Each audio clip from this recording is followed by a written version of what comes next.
Mr. Speaker, I'm a little bit uncomfortable with the answer by our minister. Minister, you are right that the National Land Commission is independent. However, you are expected to do what it takes to respond to our concerns. So, if for you to respond, it required that you come with information which is in the custody of the National Land Commission, you should do so. You cannot then refuse to answer the question and then ask us to do otherwise. What we have done is what we believe is the right thing. Could you tell us what difficulty you have in accessing the information that we wanted, which in your view is in the hands of the National Land Commission, and then transmitting to us, Minister? Just take more. Okay. Yes, Senator Manzo.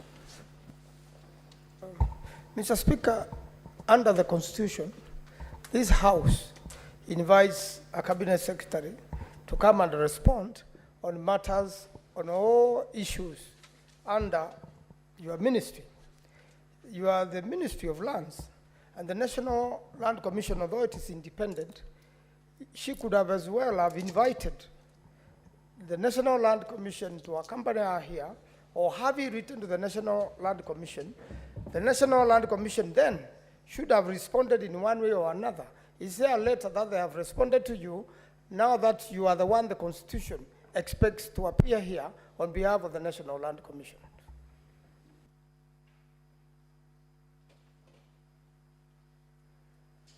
Thank you, Mr. Speaker, for giving me this opportunity. Since the promulgation of the new Constitution, Mr. Speaker, there has been tensions, and I'm aware of it, between the Ministry of Lands and the National Land Commission. In fact, previous ministers have had even an open fallout with the chairman of the National Land Commission and the ministry. What we wanted to know, as she tries to navigate through the questions that have been put to her, is to tell us what is the relationship between the National Land Commission now and the ministry. How do they operate? Because we are like a Senate, very uncomfortable to be told that the minister is not able to answer questions relating to lands, and the whole country knows that the buck stops with you. So what is the problem? And if they can't take directions, what do we need to do? Because we cannot have people operating without responsibility to the people who employed them. That's the country, Kenya. Thank you, Mr. Speaker.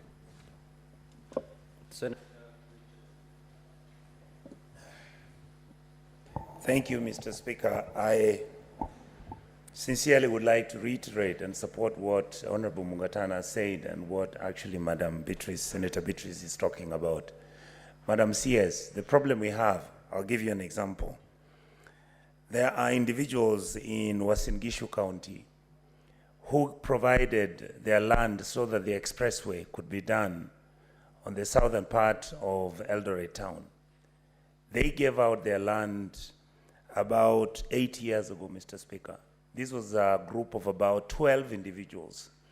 The road is there, it's being used, and what actually happened, Mr. Speaker, the national government somehow ended up paying, I think, 2 out of those 11 people. My suspicion is somebody must have given something small for that to happen. So, Mr. Speaker, the matter we are dealing with is, and we are persuading our leader, the CS Lands, because he's been in the National Assembly where we were. We want you, if possible, to give us an audit.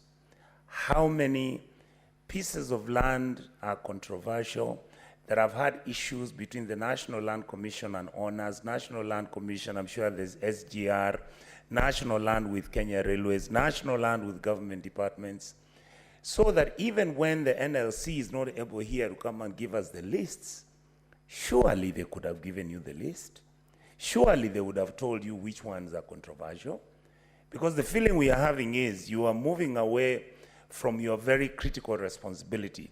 You are actually, the buck stops with you.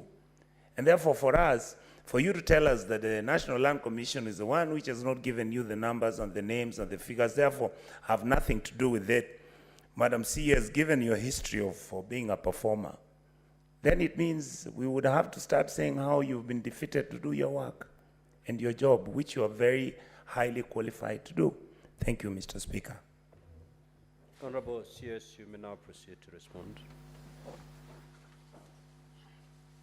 Honorable Speaker, with great respect, I think the Senate is asking me to do the work of NLC, which I will not pretend, neither will I confirm that I'm able to do. The Commission is an established body under our Constitution.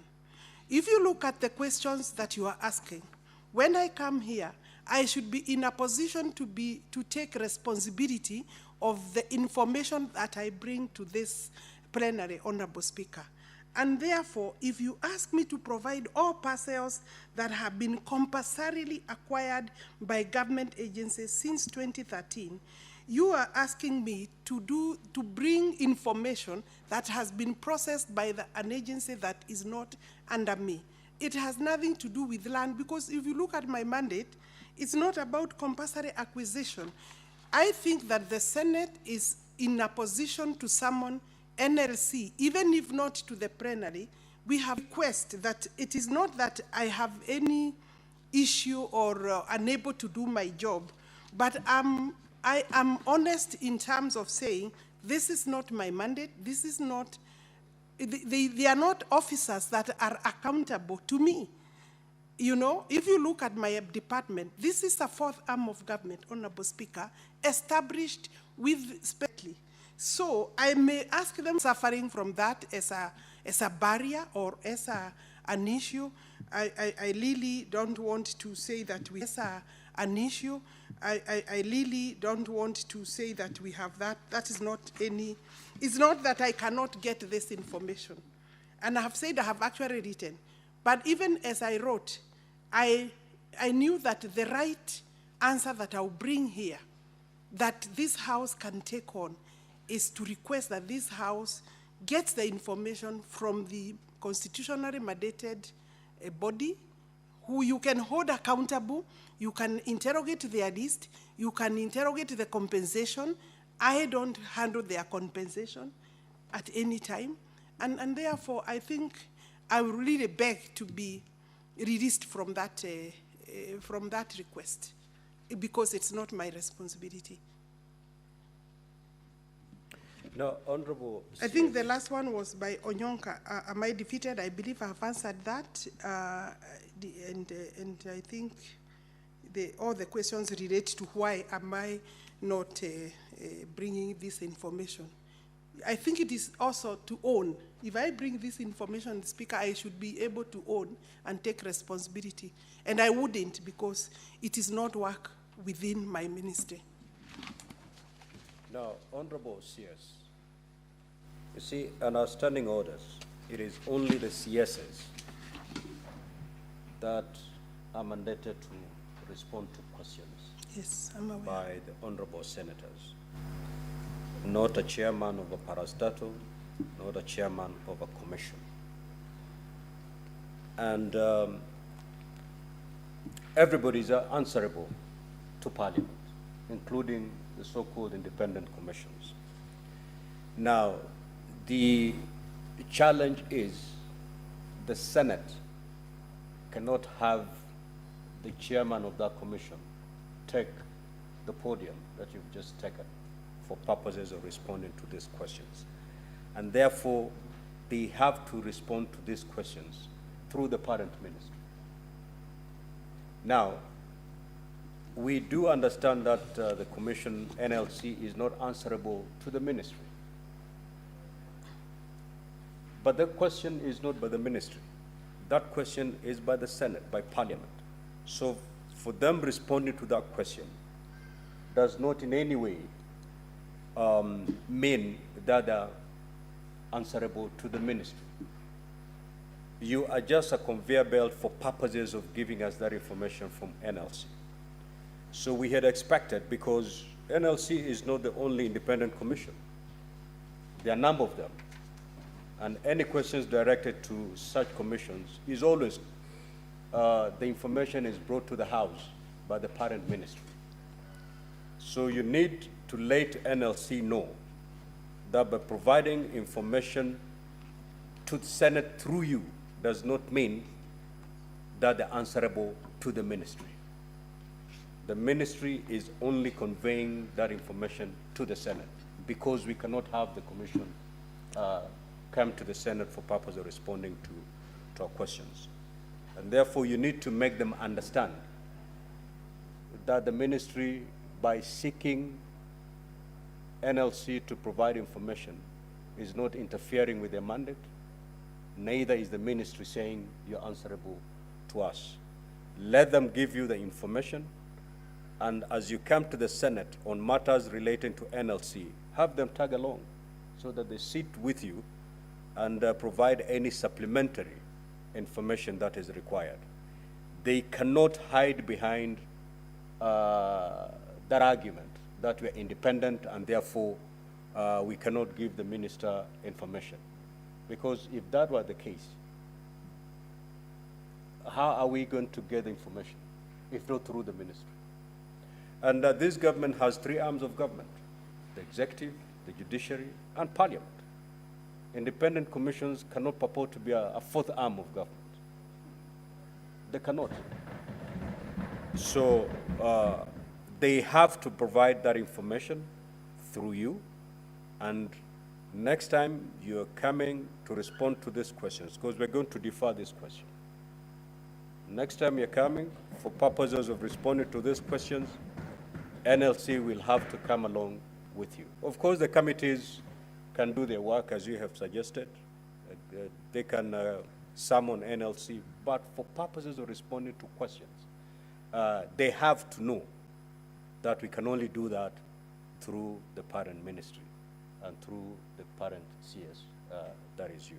So we're going to defer these questions and to a later time. We will now move to... Honorable Speaker, Yes. if you can indulge me, I did not say that they have declined to give me the information. And I did not say that they are hiding behind the independence. It's factual that they are an independent commission. And the reason that they were given that space is so that the executive does not overreach. During my vetting, Honorable Speaker, I was even accused of not having a good relationship with them, which is not true. I was also accused to want to take their mandate through some amendments we had proposed. What I am the one who is saying the Senate is giving me or requesting the information from the wrong person, and there is another route that the Senate can get the same information, and I am not directing how this work should be done. All I'm saying is that, let me finish, because you know you will not force me to give information. I would rather that the first priority is given to the owners of the information, Speaker. So you cannot put a point of order again as a CS on the vote, unless you want clarification and intervention. Yes, Senator Sifuna. Chair, I'm a bit surprised because CS is a former member of this House. She knows very well that once a ruling has been made by the chair, she cannot argue with the decision of the chair. And therefore, I know you said I cannot raise on a point of order, but she's totally out of order. You have made a decision that we, in this House, interact with the head of the ministry. Whatever arrangements she has with the National Land Commission on how to source information, that is none of our business. The person who will appear there to answer is the Cabinet Secretary responsible for matters of land. I thank you, Honourable Speaker. Thank you. Yes, Bonnie. For the record, let it reflect that the Minister of Lands, who is my friend, is actually an advocate. And she's conversant with the Constitution of Kenya. Could she fall back to the provision of Article 35 of the Constitution of Kenya that will help her to access the information that we are looking for, and then climb down a little bit, Mr. Speaker, and subject herself to being answerable to this House.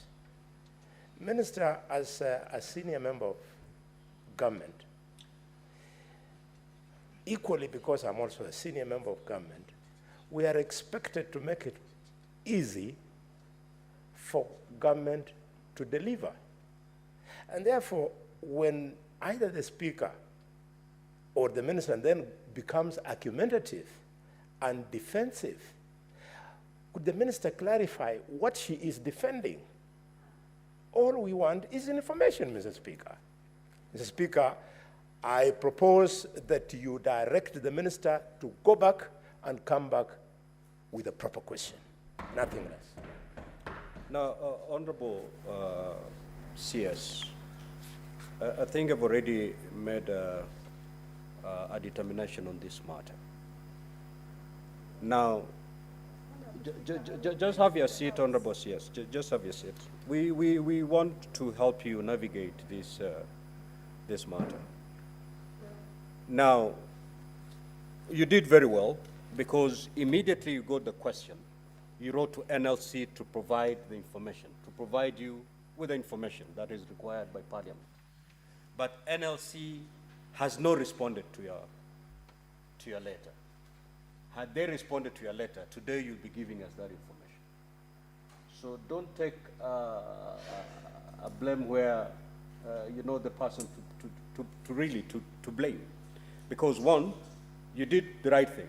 You got this question from the Senate, you wrote to NLC for NLC to provide the necessary information and respond to the question. NLC decided not to. Now, as a Senate, this is what we have advised you, that you're not meddling in the affairs of NLC by seeking Question there.